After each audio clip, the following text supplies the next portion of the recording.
Yo, what is going on, guys? Welcome back to the channel. Today we got another crazy video as usual. Today we learned a ton of awesome information, such as Epic Games planning on doing a Fortnite collab with LeBron James and the NBA. Super exciting stuff, but also we learned a ton of new information due to the Fortnite vs. Apple lawsuit. It was revealed that Epic Games had overestimated the amount of money they would make from esports in 2019, the year they hosted the first ever Fortnite World Cup, which is a big deal and the reason why we have probably seen a decline in prize pools and tournaments over the last year or so. Now, while the expectations and projections in 2019 for esports didn't go well for Fortnite, in 2020, their overall expectations were crushed and they made way more money than expected, and this information has left the console community extremely upset at Epic Games. We'll go over why later in the video, but now let's go ahead and start off with the first topic, and that's going to be Epic Games failing to meet their expectations in 2019 for esports. This was released in an article by well-respected esports reporter Jacob Wolf. He said,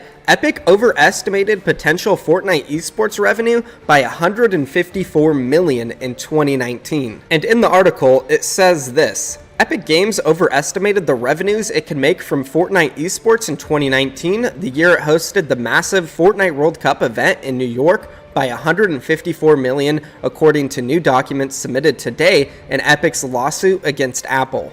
The trial began today in the United States District Court for the Northern District of California in Oakland. Among documents submitted by Epic, one outlined revenues the Fortnite developer made from 2018 to 2019. That spreadsheet outlined how Epic failed to meet its planned goal of $4.59 billion and instead only earned $4.2 billion. The discrepancy the document outlined came as a result of overestimating how much money it could make off of Fortnite esports that year.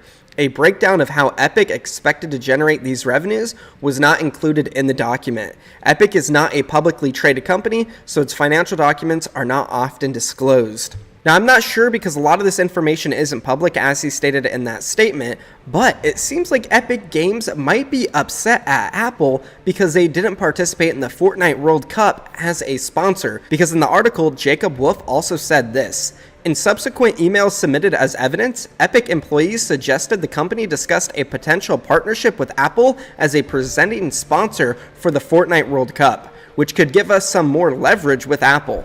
No partnership was brokered, and the World Cup ultimately did not feature any sponsors. So again, all of this information is now coming out because of the lawsuit between Epic Games and Apple, where Epic Games sued Apple last year in August because they were tired of paying the 30% fee of being in the App Store. So basically, whenever Epic Games sells V-Bucks to somebody through an iPhone, they would have to give 30% of that sale over to Apple, and they feel like that's a monopoly that Apple has built, and they're just not happy with them. Well, as mentioned in the article by Jacob Wolf, this lawsuit is now in full swing right now in Northern California. They're going through all of it, and soon, hopefully, a judge will come up with an answer of what he wants to do, and Epic Games can get Fortnite back onto the iOS store. It's crazy to think about it. There's millions of Fortnite players out there who play it on their iPhones or iPads, and there's even really big content creators like Ducky the Gamer, who I saw come out with a tweet the other day begging Epic Games to come up with a solution so he can get back to competing and playing on his phone. Legitimately though, it's just crazy to think that there's millions of people who used to play on those devices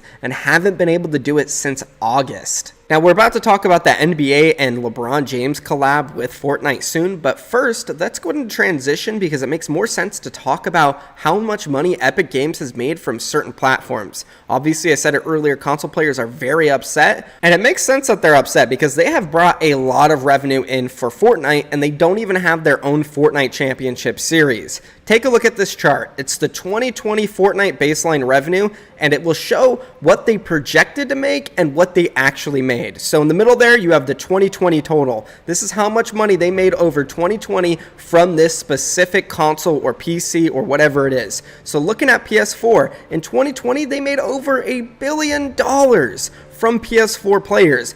From Xbox One players, they made 600 million.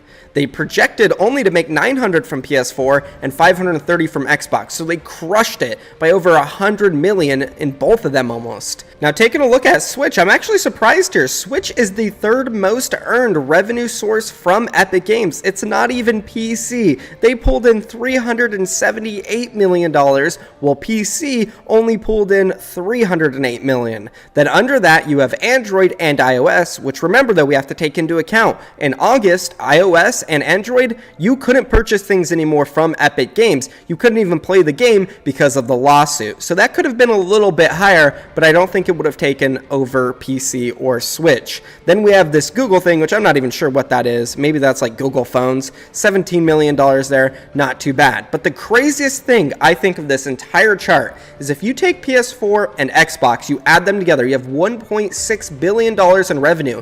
You can add Switch, PC, Android, iOS, and Google all together. It's still not even half of the money that PS4 and Xbox brought in. And as you guys can imagine, console players, they weren't happy to see this. They have committed and helped Epic Games become one of the most popular companies in the entire world by playing Fortnite and being their #1 revenue source, and Epic Games removed their competitive scene from them last year, deleting FNCS. KNG Drops, one of the most popular console players, came out and he said, "Bring back console FNCS, retweet to spread awareness." Personally, I think there should be a console division. They should have their own FNCS. I don't understand why they don't. It really does baffle me. I know in 2019 they didn't hit their projected expectation and money they would make from esports, but come on, you can afford to do some console FNCSs with the money they're bringing in. I don't know. I really wish Epic Games would do it for the console community. Let me know if you guys agree down below. But let's go ahead and move on out and let's talk about LeBron James. Probably one of the most famous people in the entire world right now